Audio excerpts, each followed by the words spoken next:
Seperti yang sudah kita ketahui dari pelajaran sebelumnya, manusia melakukan kegiatan ekonomi untuk memenuhi kebutuhannya. Kegiatan ekonomi tersebut meliputi produksi, distribusi, dan konsumsi. Misalnya, seseorang membuat kerajinan tangan dari botol bekas, produsen sepatu menghasilkan sepatu, tukang urut mengurut kaki terkilir, atau pabrik kue memproduksi kue kering. Kegiatan-kegiatan ini merupakan kegiatan ekonomi, tepatnya produksi. Apa yang dimaksud dengan produksi? Apa saja yang termasuk faktor-faktor produksi? Bagaimana pula teori perilaku produsen? Agar dapat mengetahuinya, mari kita simak penjelasan tentang pengertian produksi, faktor-faktor produksi, dan teori perilaku produsen berikut ini. Pertama, pengertian produksi. Secara sederhana, produksi adalah kegiatan ekonomi untuk menghasilkan barang atau jasa yang dilakukan oleh produsen. Misalnya, petani padi menghasilkan padi, dan penjahit menjahit baju pesanan pelanggannya. Contoh-contoh ini merupakan kegiatan produksi yang secara langsung menghasilkan barang atau jasa untuk memenuhi kebutuhan. Dalam ilmu ekonomi, produksi dapat diartikan secara lebih luas. Produksi adalah kegiatan menciptakan, memberi, atau menambah nilai guna atau manfaat dari suatu produk untuk memenuhi kebutuhan. Berdasarkan definisi tersebut, kegiatan produksi akan lebih terlihat saat mengolah bahan mentah menjadi barang setengah jadi dan barang jadi. Misalnya, biji emas hasil penambangan memiliki nilai guna lebih tinggi jika diolah menjadi perhiasan seperti gelang dan kalung. Kayu gelondongan memiliki nilai guna lebih tinggi jika diolah menjadi produk mebel berupa meja atau kursi, serta benang-benang kapas atau sutra memiliki nilai guna lebih tinggi jika diolah menjadi pakaian. Produksi bertujuan menghasilkan barang dan jasa yang dapat memenuhi kebutuhan masyarakat dan menghasilkan keuntungan bagi produsen. Kegiatan produksi dapat menghasilkan produk barang dan produk jasa. Mari kita bahas satu persatu jenis produk tersebut. Produk barang adalah produk yang memiliki bentuk fisik dan dapat digunakan untuk memenuhi kebutuhan. Produk barang dibagi menjadi dua, yaitu barang konsumsi dan barang modal. Barang konsumsi adalah barang yang siap digunakan langsung untuk memenuhi kebutuhan, seperti beras, sepatu, mobil, tas, dan buku.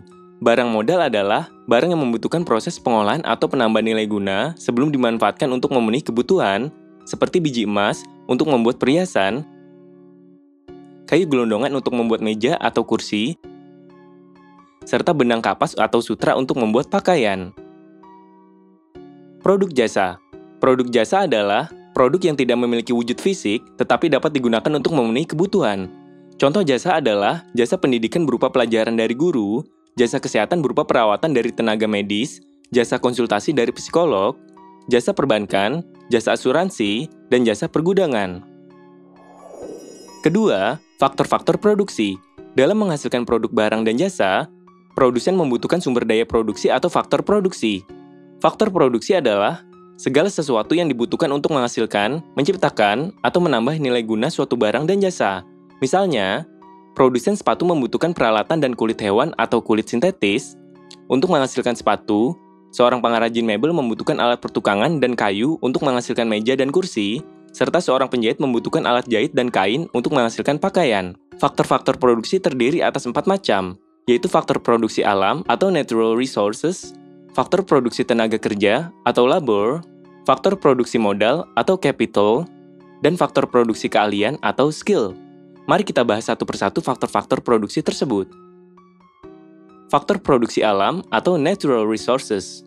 Faktor produksi alam adalah semua sumber daya produksi yang tersedia di alam dan dapat digunakan untuk proses produksi. Faktor produksi alam merupakan anugerah dari Tuhan yang terdiri atas air, tanah, sinar matahari, udara, hewan, tumbuhan, dan barang tambang. Air dapat diolah menjadi air minum atau sebagai sumber energi listrik tenaga air. Tanah dapat digunakan sebagai lahan pertanian, perkebunan, perumahan, perindustrian, dan perkantoran. Sinar matahari dapat digunakan untuk membantu proses produksi, seperti sebagai sumber energi untuk fotosintesis tumbuhan, mengeringkan makanan seperti ikan asin atau kerupuk, dan sebagai sumber energi untuk pembangkit listrik tenaga surya. Barang tambang berupa emas, timah, nikel, minyak bumi, dan batu bara dapat digunakan sebagai bahan baku industri. Contohnya, minyak bumi diolah sebagai bahan bakar minyak yang digunakan untuk menggerakkan mesin dan batu bara digunakan sebagai bahan bakar pembangkit listrik tenaga uap. Faktor produksi tenaga kerja atau labor. Faktor produksi tenaga kerja adalah faktor produksi berupa manusia, yang menjalankan kegiatan produksi secara langsung atau tidak langsung. Meski saat ini terdapat mesin dan teknologi canggih yang menggantikan tenaga kerja manusia, kegiatan produksi pada dasarnya tetap membutuhkan tenaga kerja manusia sebagai operator untuk menjalankannya. Tenaga kerja dapat dibedakan berdasarkan kualitas dan sifat kerja. Tenaga kerja berdasarkan kualitasnya dibagi menjadi 3, yaitu tenaga kerja terdidik, tenaga kerja terampil, serta tenaga kerja tidak terdidik dan tidak terampil. Tenaga kerja terdidik adalah tenaga kerja yang membutuhkan pendidikan formal atau non-formal untuk dapat bekerja pada suatu bidang. Contoh tenaga kerja terdidik yang membutuhkan pendidikan formal adalah dokter gigi yang telah lulus kuliah di perguruan tinggi dengan jurusan dokter gigi dan pengacara yang telah lulus kuliah di perguruan tinggi dengan jurusan hukum. Contoh tenaga kerja terdidik yang membutuhkan pendidikan formal dan non-formal adalah konsultan pajak yang telah lulus kuliah di perguruan tinggi dengan jurusan yang telah lulus kuliah di perguruan tinggi dengan jurusan akuntansi dan memiliki sertifikat brevet dari program sertifikasi brevet pajak. Tenaga kerja terampil adalah tenaga kerja yang memiliki keterampilan atau keahlian tertentu yang didapat dari pelatihan atau kursus pada bidang tertentu. Keterampilan tersebut dapat digunakan untuk bekerja pada bidang yang sesuai keterampilannya. Misalnya, seseorang yang memiliki keterampilan menjahit dapat bekerja sebagai penjahit, dan seseorang yang memiliki keterampilan memperbaiki mesin otomotif mobil dapat bekerja sebagai montir atau mekanik mobil.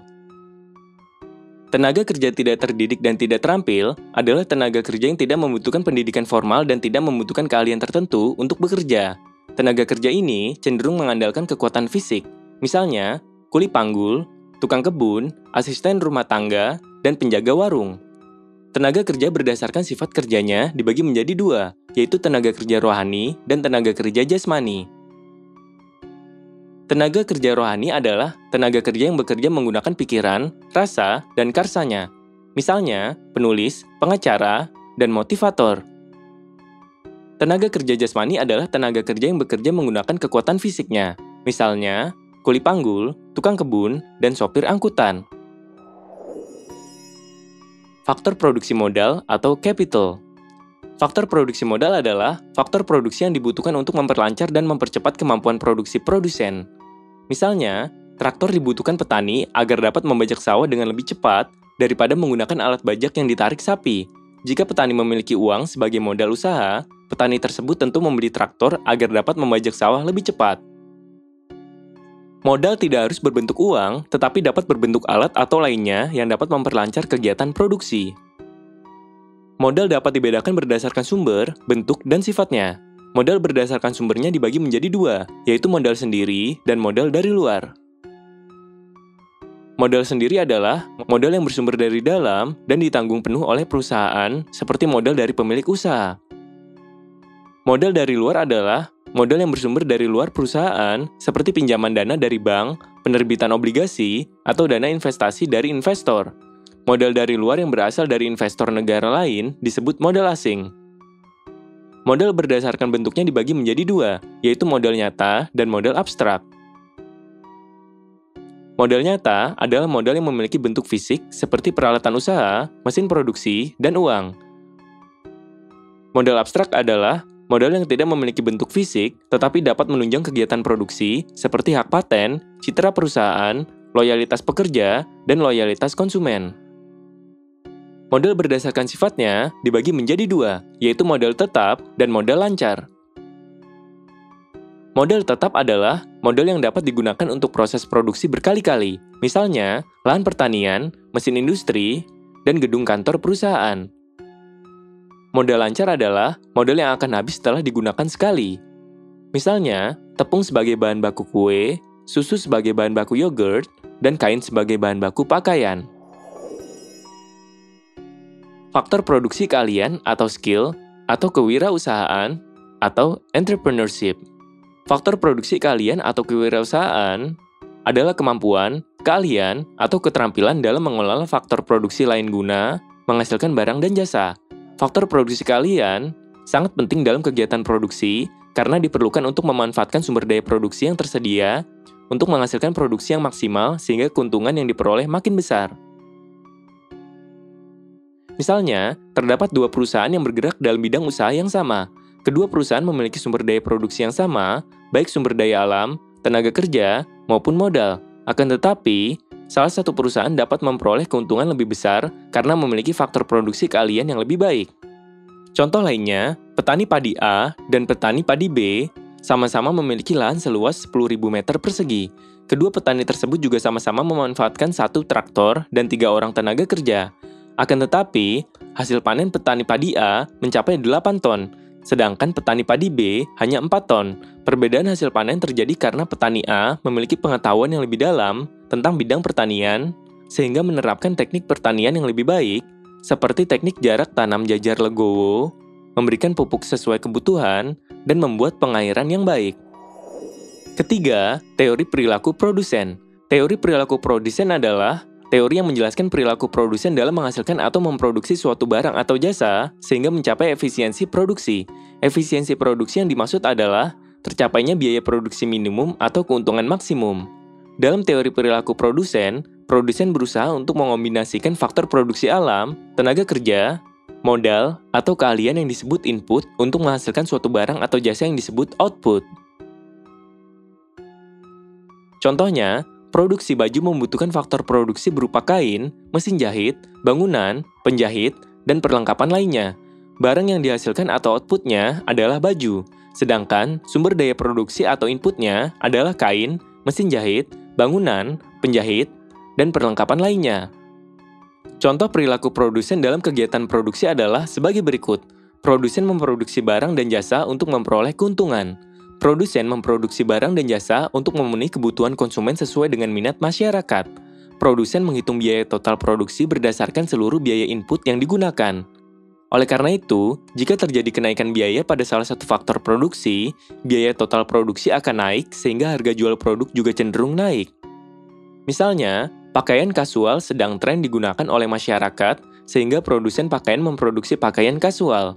Faktor produksi atau input yang dibutuhkan untuk memproduksi pakaian kasual adalah kain, mesin jahit, bangunan, tenaga kerja sebagai penjahit, dan perlengkapan lainnya. Akan tetapi, saat pakaian kasual sedang tren, terjadi kenaikan harga terhadap salah satu faktor produksi, yaitu harga kain, sehingga terjadi kenaikan biaya produksi, dan perusahaan harus menaikkan harga jual pakaian kasual. Dalam menganalisis perilaku produsen, kita harus memperhatikan keputusan produsen dalam menggunakan faktor produksi.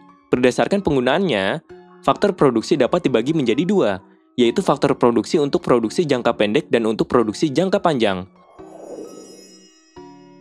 Produksi jangka pendek adalah proses produksi yang di dalamnya terdapat minimal satu faktor produksi tetap atau fixed input, dan faktor produksi lain yang dapat berubah-ubah atau variable input. Faktor produksi tetap atau fixed input adalah faktor produksi yang jumlahnya tetap dan tidak dapat diubah dalam jangka waktu tertentu. Faktor produksi tetap dapat diubah dalam jangka waktu yang panjang dan membutuhkan biaya yang besar. Misalnya, bangunan, mesin produksi, sepeda motor, dan mobil. Faktor produksi variabel atau variable input adalah faktor produksi yang dapat diubah dan diatur penggunaannya secara cepat dan dalam jangka waktu pendek. Misalnya, bahan baku, tenaga kerja, dan bahan bakar. Contoh dari produksi jangka pendek adalah proses produksi petani padi yang membutuhkan faktor produksi berupa lahan, benih, pupuk, dan tenaga kerja. Faktor produksi tetapnya adalah lahan yang luasnya tidak dapat bertambah.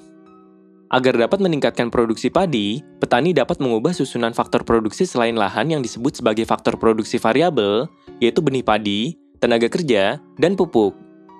Contohnya, petani menggunakan benih padi varietas unggul dan melakukan pemupukan secara rutin untuk meningkatkan volume panen. Produksi jangka panjang adalah proses produksi yang semua faktor produksinya dapat diubah atau variable input. Produksi jangka panjang biasanya terjadi saat suatu usaha memasuki bisnis baru atau sedang melakukan perluasan skala usaha. Contoh produksi jangka panjang adalah sebuah perusahaan otomotif yang berencana membuka bisnis baru dalam bidang elektronik. Untuk membuka bisnis baru tersebut, perusahaan harus menambah seluruh faktor produksi atau variable input, baik bangunan, tenaga kerja, maupun mesin. Contoh lainnya adalah sebuah perusahaan makanan di Jakarta sedang melakukan perluasan skala usaha dengan membuka pabrik baru di Surabaya. Untuk merealisasikan rencana tersebut, perusahaan harus menambah semua faktor produksi baru di Surabaya, baik pabrik, kantor, tenaga kerja, maupun mesin. Salah satu hal yang harus diperhatikan adalah Jangka waktu pengambilan keputusan yang dilakukan produsen tidak terkait dengan waktu, seperti hari, bulan, atau tahun. Hal tersebut merupakan istilah yang digunakan para ekonom untuk membedakan berubah atau tidaknya jumlah faktor produksi yang digunakan dalam kegiatan produksi. Selanjutnya, hal-hal yang dibahas untuk mengetahui perilaku produsen dalam memproduksi barang atau jasa terdiri atas fungsi produksi, hukum tambahan produk yang makin menurun, produksi dengan dua faktor produksi variabel, dan perluasan produksi. Fungsi produksi adalah sebuah fungsi yang menggambarkan hubungan faktor produksi atau input, baik faktor produksi alam, tenaga kerja, modal, maupun keahlian yang digunakan dalam proses produksi sehingga menghasilkan produk atau output. Fungsi produksi menunjukkan jumlah produk atau output ditentukan oleh jumlah faktor produksi atau input. Misalnya, jumlah baju atau output yang dihasilkan oleh perusahaan pakaian ditentukan oleh jumlah input yang digunakan, yaitu berupa jumlah kain, jumlah tenaga kerja, dan jumlah mesin jahit. Fungsi produksi dapat dituliskan sebagai produk total sama dengan fungsi dari sumber daya alam, tenaga kerja, modal, keahlian, dan teknologi. Persamaan matematika dari produk total dituliskan sebagai berikut. Produk total adalah fungsi dari R, L, C, E, dan T. Keterangannya, Q adalah produk total atau jumlah produk yang dihasilkan atau output. F adalah fungsi dari faktor produksi yang digunakan atau input. R adalah resources atau sumber daya alam. L adalah labor atau tenaga kerja. C adalah capital atau modal. E adalah entrepreneurship atau kewirausahaan atau skill atau keahlian. T adalah teknologi atau teknologi. Berdasarkan rumus ini, kita dapat mengetahui bahwa jika salah satu input atau sumber daya alam berubah, output atau jumlah produknya juga akan berubah. Selain disimbolkan dengan Q, produk total juga dapat disimbolkan dengan TP, yang berarti total produk yang dihasilkan dalam proses produksi. Terdapat pula beberapa istilah lain, seperti tambahan produk dan produk rata-rata. Tambahan produk atau marginal product, dengan simbol MP, adalah tambahan total produksi yang dihasilkan akibat adanya penambahan input sebanyak satu satuan.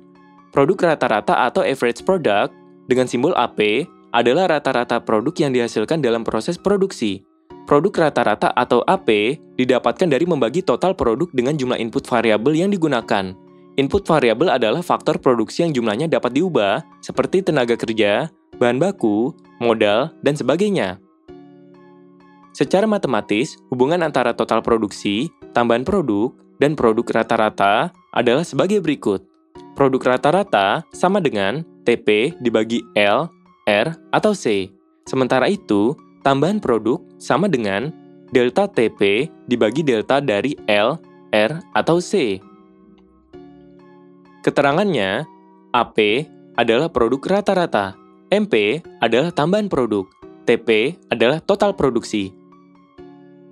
Delta adalah perubahan atau selisih, L adalah tenaga kerja atau labor, R adalah bahan baku atau raw material, C adalah modal atau capital.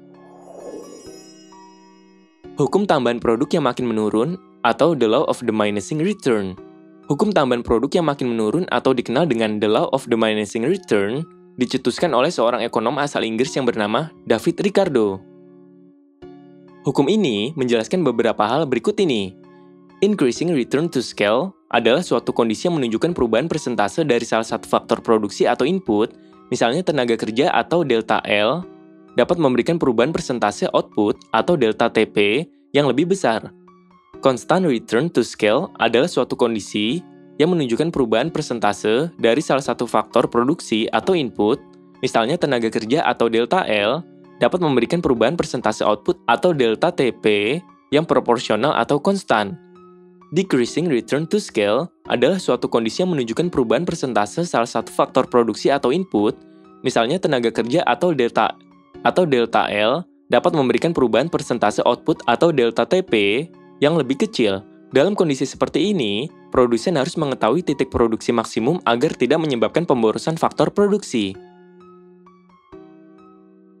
Dengan menggunakan the law of diminishing return, produsen dapat mengetahui tingkat penambahan input untuk menghasilkan tingkat produksi maksimum. Setelah mencapai titik produksi maksimum, produsen menghentikan penambahan input.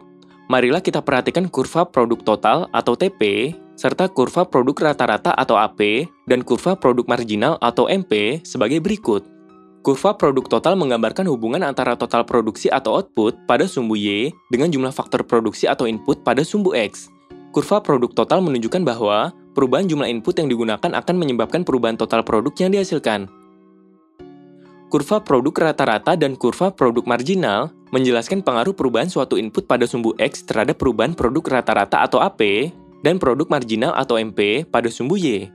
Berikut adalah penjelasan beberapa kondisi dari kurva produk total atau TP, kurva produk rata-rata atau AP, dan kurva produk marginal atau MP. Titik O, A, atau Increasing Return to Scale. Pada kurva produk total, penambahan suatu input akan memberikan penambahan total produk yang lebih besar. Pada kurva produk rata-rata dan produk marginal, penambahan suatu input menyebabkan produk rata-rata dan produk marginal meningkat. Pada titik A, produk marginal atau MP mencapai titik maksimum yang disebut dengan titik balik. Titik A, B, atau Constant Return to Scale. Pada kurva produk total, penambahan suatu input akan memberikan penambahan produk total yang proporsional. Misalnya, satu tenaga kerja menghasilkan 5 kain, 2 tenaga kerja menghasilkan 10 kain, 3 tenaga kerja menghasilkan 15 kain, dan seterusnya. Pada kurva produk rata-rata dan produk marginal makin turun, sedangkan produk rata-rata terus naik, dan mencapai titik maksimum pada titik B yang disebut dengan titik singgung. Titik B, C, atau Decreasing Return to Scale. Pada kurva produk total, penambahan suatu input memberikan tambahan produksi yang lebih sedikit dan titik C adalah titik produksi maksimum. Apabila input ditambah lagi, akan terjadi penurunan total produksi. Pada kurva produk rata-rata dan produk marginal, penambahan suatu input pada kondisi ini mengecilkan produk marginal dan membuatnya terus menurun hingga pada titik C dengan nilai 0. Apabila input terus ditambah, produk marginal akan bernilai negatif. Sementara itu, produk rata-rata akan terus turun mendekati sumbu X. Misalnya, terdapat lahan 1 hektar yang dikerjakan satu petani sehingga menghasilkan 5 karung gabah. Jika dikerjakan oleh 5 orang, lahan tersebut dapat menghasilkan 15 karung gabah. Jika petani yang dipekerjakan bertambah menjadi 9 orang, lahan tersebut dapat menghasilkan 18 karung gabah. Apabila jumlah petani dipekerjakan adalah 1 orang, produk total yang dihasilkan adalah 5 karung dengan tambahan produk atau produk marginal sebanyak 5 karung, dan produk rata-rata yang dihasilkan adalah 5 karung. Ketika jumlah petani yang dipekerjakan bertambah menjadi 5 orang, produk total yang dihasilkan adalah 15 karung, dengan produk marginal sebanyak 10 karung, dan produk rata-rata yang dihasilkan adalah 3 karung. Sementara itu, ketika jumlah petani ditambah lagi menjadi 9 orang, produk total yang dihasilkan adalah 18 karung, dengan produk marginal sebanyak 3 karung, dan produk rata-rata yang dihasilkan adalah 2 karung. Tabel produksi dari petani dapat dibuat menjadi kurva sebagai berikut. Produk total dari petani tersebut mengalami kenaikan seiring dengan bertambahnya jumlah petani. Sementara itu, produk marginal atau tambahan produk mulanya meningkat dari 5 karung menjadi 10 karung ketika jumlah petani ditambah menjadi 5 orang. Namun, ketika jumlah petani ditambah lagi menjadi 9 orang, produk marginal menurun menjadi 3 karung. Hal itulah yang dimaksud dengan tambahan produk yang makin menurun apabila salah satu faktor produksi ditambah secara terus-menerus. Dalam kasus ini, faktor produksi yang ditambah adalah tenaga kerja atau petani.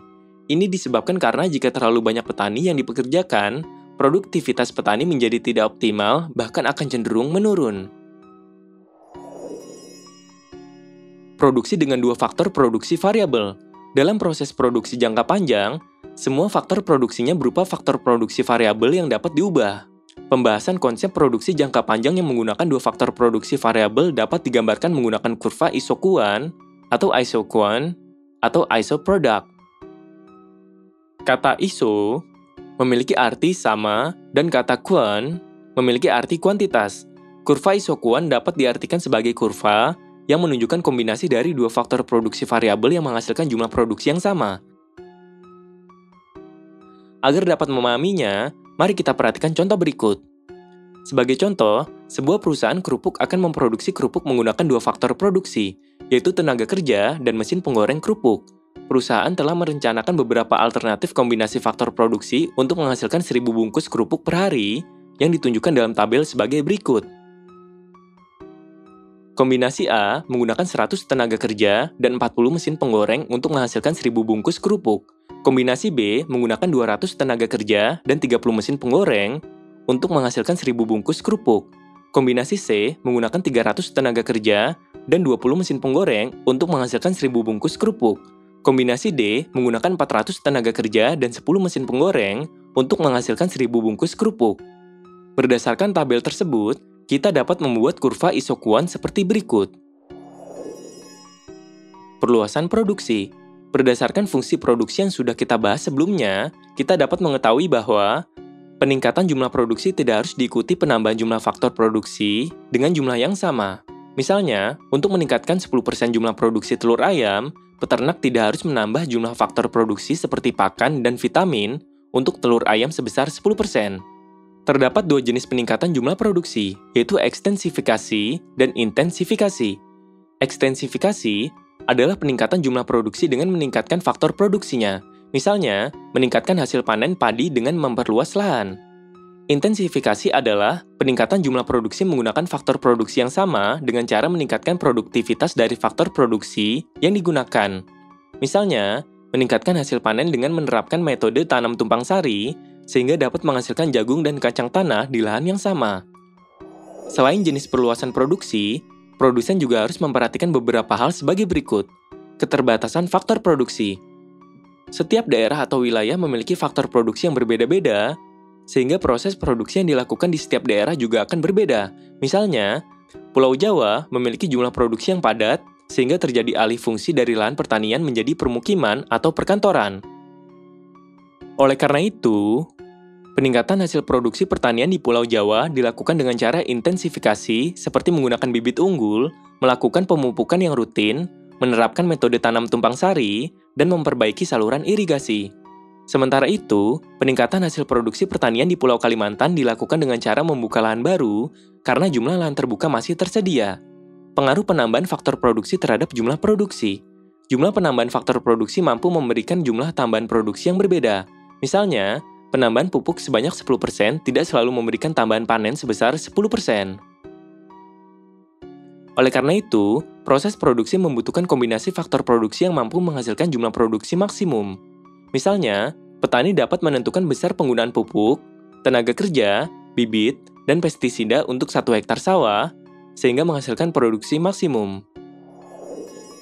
Berdasarkan pembahasan tadi, kita telah memahami beberapa hal sebagai berikut. Produksi adalah kegiatan menciptakan, memberi, atau menambah nilai guna atau manfaat dari satu produk untuk memenuhi kebutuhan. Produk yang dihasilkan dalam proses produksi terdiri atas 2 jenis, yaitu produk barang dan produk jasa. Dalam menghasilkan suatu produk, baik barang maupun jasa, dibutuhkan sumber daya produksi atau dikenal dengan faktor produksi atau input. Terdapat beberapa macam faktor produksi, yaitu faktor produksi alam atau natural resources, tenaga kerja atau labor, modal atau capital, dan keahlian atau skill. Faktor produksi alam adalah semua sumber daya produksi yang tersedia di alam yang dapat digunakan untuk proses produksi. Sementara itu, faktor produksi tenaga kerja atau labor berdasarkan kualitasnya dibagi menjadi 3, yaitu tenaga kerja terdidik, tenaga kerja terampil, serta tenaga kerja tidak terdidik dan tidak terampil. Faktor produksi modal atau capital dibagi menjadi beberapa macam, yaitu modal berdasarkan sumbernya yang terdiri atas modal sendiri dan dari luar, modal berdasarkan bentuknya yang terdiri atas modal nyata dan abstrak, serta modal berdasarkan sifatnya yang terdiri atas modal tetap dan lancar. Setelah itu, faktor produksi keahlian atau kewirausahaan adalah kemampuan, keahlian, atau keterampilan yang dimiliki individu dalam mengelola faktor produksi lainnya, yaitu alam, tenaga kerja, dan modal untuk menghasilkan barang dan jasa. Produsen dalam melakukan kegiatan produksi mempunyai perilaku tersendiri yang dapat dipelajari melalui teori perilaku produsen. Teori perilaku produsen adalah teori yang berupaya menjelaskan bagaimana perilaku produsen dalam menghasilkan atau memproduksi suatu barang atau jasa, sehingga mencapai efisiensi produksi, yaitu tercapainya biaya produksi minimum atau keuntungan maksimum. Dalam menganalisis perilaku produsen, perlu diperhatikan keputusan produsen dalam penggunaan faktor produksinya, yang dibagi menjadi 2, yaitu produksi jangka panjang dan jangka pendek. Selain itu, perilaku produsen terkait erat dengan fungsi produksi, hukum tambahan produk yang makin menurun, atau the law of diminishing return, dan kurva isokuan. Dalam perluasan produksinya, produsen dapat melakukan dengan 2 cara. yaitu ekstensifikasi dan intensifikasi.